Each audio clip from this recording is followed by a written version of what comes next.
যদি ভিডিও না দেখে তাও ভিডিও বানাতে থাকো, কারণ ভিডিও যদি বানানো ছেড়ে দাও বা 4টা ভিডিও বানানোর পরে ভাবো যে আমার ভিডিও কেন ভাইরাল যাচ্ছে না, তো একটা কথা বলে দিই ভাই, 4টা ভিডিওর পরে কোনোদিনই কারো মানে ভাইরাল যায়নি, ঠিক আছে না? তো ভিডিও যদি কেউ না দেখে, মানে যদি 4জন 5জন মানে 4টা 5টা করেও যদি 5-10টা করে যদি ভিউজ আসে, তাও ভিডিও বানানো বন্ধ করা যাবে না, ভিডিও বানাতে থাকতে হবে। কারণ যত সাকসেসফুল ইউটিউবার দেখবে সবাই কিন্তু ভিডিও বানানো কেউ বন্ধ করে দেয়নি। কারোই প্রথমেই মানে 1 মিলিয়ন ভিউজ আসেনি, ধীরে ধীরে ধীরে ধীরে তাদের ভিউজ বেড়েছে, আর তাদের মানে ইউটিউব তাদের ভিডিওকে বুস্ট করেছে, আর তাদের ভালো পরিমাণে একটা ভিউজ এসছে। কিন্তু একদিনে কারোই ভিউজ আসবে না। তাই বলছি, যারা যারা ভিডিও বানাচ্ছ তারা ভিডিও বানাতে থাকো, যাই হয়ে যাক ভিডিও বানানো বন্ধ করলে চলবে না। এটা হচ্ছে ইউটিউব। এখানে যেমন একটা জব করতে গেলে যেমন মানে অনেক বছর পরিশ্রম করতে হয়, সেরকমই একটা ইউটিউবে সাকসেসফুল হতে গেলে কম করে 3 থেকে 4 বছর কি 5 বছর তো তোমাকে তো কষ্ট করতেই হবে। কষ্ট না করলে ভাই কেষ্ট মেলে না, সেরকমই ইউটিউবে থাকতে গেলে ভিডিও বানাতেই হবে।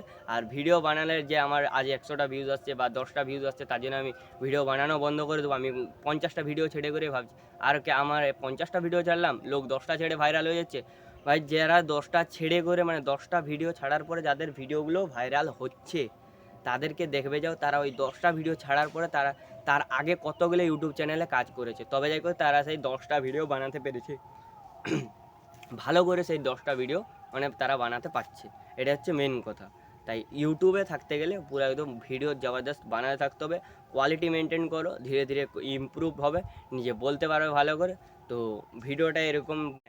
ইউটিউবে আরেকটা জিনিস, কারো দেখে করে টাকা দিয়ে ফেক সাবস্ক্রাইবার ফেক ভিউজ কিনবে না, যে ওয়াচ টাইম পূরণ করার জন্য অনেক অনেক ইউটিউবার থাকে, মানে অনেক অনেক বড় ইউটিউব চ্যানেল আছে যেগুলোতে দেখবে যে তারা মানে ফেক সাবস্ক্রাইবার ফেক মানে মনিটাইজেশন হওয়ার জন্য যে আমাদের যে পূরণ করার যে ক্রাইটেরিয়াটা 1000 ঘন্টা, সরি 4000 ঘন্টা ওয়াচ টাইম আর 1000 সাবস্ক্রাইবার, এটা তারা মানে কিছু টাকার মূল্যে 1000 5000 10,000 টাকার মূল্যে তারা ওটা করে দিচ্ছে, ঠিক আছে? তো মানে তারা কি করছে, তাদের বিভিন্ন ট্যাবের মাধ্যমে মানে প্রায় 150-200 তাদের কাছে কম্পিউটার বসানো আছে, ফোন ল্যাপটপ সবেতে তোমাদের ভিডিওগুলো চালিয়ে করে তোমাদের ওয়াচ টাইম পূরণ করে দিচ্ছে। কিন্তু এতে কোনো কিছুই হবে না ভাই, এখন এআই এর যুগ, এখন ইউটিউব সবটাই বুঝতে পারছে।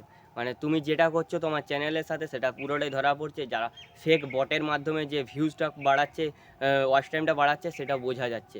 তাই ওয়াচ টাইম আর ভিউজ যাদের শর্ট চ্যানেল, ধরো যারা শর্ট চ্যানেল, তারা তো মানে 30 মিলিয়ন, সরি 3 মিলিয়ন বা 10 মিলিয়ন যে ভিউজের কাউন্টটা, ওটা অনেকটা টাফ আছে তাদের জন্য।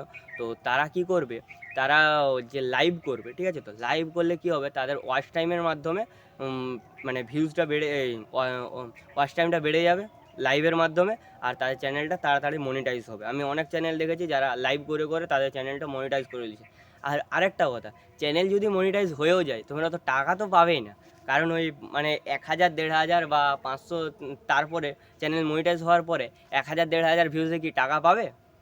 মানে 3 থেকে 4 হাজার ভিউজে বা 5000 ভিউজে পর্যন্ত $1 মনে হয়, মানে ইউটিউব থেকে হয়তো আসে কি $1 কি $0.5 এরকম হয়তো দেয়। সেটা তোমরা মানে বড় ইউটিউব চ্যানেল যাদের টাকা পাচ্ছে, যারা ইনকাম করছে ইউটিউব থেকে, তাদের চ্যানেলে যেয়ে দেখে আসতে পারো। তারা ওগুলো পুরো ভালোভাবে বলে দিয়েছে যে কত টাকা দিচ্ছে ইউটিউব, কী দিচ্ছে। তো তোমরা দেখতে পারো যে ভিউজ কম করে ভিউজ বেশি লাগবেই, মানে কম করে মানে প্রতি মাসে তোমাদের কত ভিউজ লাগতে পারে তোমরাই কাউন্ট করে দেখো, যে 1 লাখ 1 থেকে 1.5 লাখ যদি ভিউজ আসে তাহলে একটা ভালো টাকা কেউ পাবে। তাহলে 1 থেকে 1.5 লাখ যদি ভিউজ করতে হয়, তাহলে তোমাদেরকে কতগুলো মানে ভিডিও ছাড়তে হবে একটা মাসে, যদি একটা ভিডিওতে 1 থেকে 1.5 হাজার করে ভিউজ আসে। সেই জন্য মানে প্রথম যে $100 যে ক্রাইটেরিয়াটা থাকে, তবে তোমার আমাদের টাকাটা ঢুকে অ্যাডসেন্সের মাধ্যমে, সেই $100 করতেই তোমাদের প্রায় সময় লেগে যাবে 1 বছর, তাহলে ওই 1000 করে ভিউজের।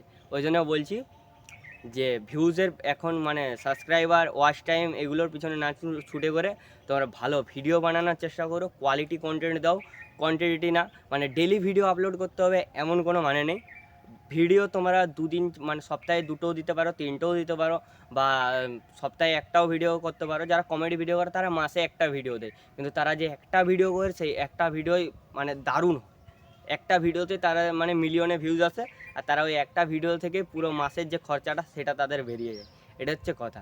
যে ভিডিও বানাও, ভিডিওর কোয়ান্টিটি না কোয়ালিটির উপরে মানে ফোকাস করো, যে আমার ভিডিওটা আমাকে আরও ভালো বলতে হবে, ভালোভাবে কথা বলতে হবে অডিয়েন্সের সাথে, ভালোভাবে ভিডিওটাকে তৈরি করতে হবে, আমাকে ভালো করে এডিটিং শিখতে হবে, থাম্বনেল শিখতে হবে, থাম্বনেল বানাতে হবে, এগুলোর পিছনে সময় দাও। নাকি ওই ভিউজ কেন বাড়াচ্ছে না ভাই, সাবস্ক্রাইবার কম আছে, এগুলোর পিছনে সময় দিলে কোনো দিনই হবে না। 4টা ভিডিও ছাড়ার পরে কারো ভাইরাল যায়নি, আর আমারও যাবে না, তোমাদেরও যাবে না। ভিডিও বানাতে থাকো, কোয়ালিটি বাড়াতে থাকো, আর ভিডিওতে ভিউজ আসবে, ধীরে ধীরে আসবে, হবে 1 বছর 2 বছর সময় লাগবে, কিন্তু ইউটিউবার হওয়া, সাকসেসফুল ইউটিউবার হতে পারবে। এটা হচ্ছে কথা। তো চলো আজকের ভিডিওটা এতটাই। যদি ভালো লাগে থাকে একটা সাবস্ক্রাইব অবশ্যই করো, কারণ সবাই এটাই বলে, আমিও এটাই বলছি যে একটা সাবস্ক্রাইব করো। আর যদি ভিডিওটা ভালো লাগে তো একটা লাইক করো, আর একটা সুন্দর দেখে একটা কমেন্ট করে দেবো, মানে 3-4টা জিনিস বলছি তাও করে দেবে, একটা সুন্দর দেখে একটা কমেন্ট। তো কমেন্টটা করলে অনেকটা ভালো লাগে যে ভিডিওতে কমেন্ট আসছে, ঠিক আছে? তো তোমাদের কমেন্টগুলোর আমি রিপ্লাই দিই, তো তোমরা যা কমেন্ট করবে আমি রিপ্লাই তার দেবো। তো দেখা হচ্ছে।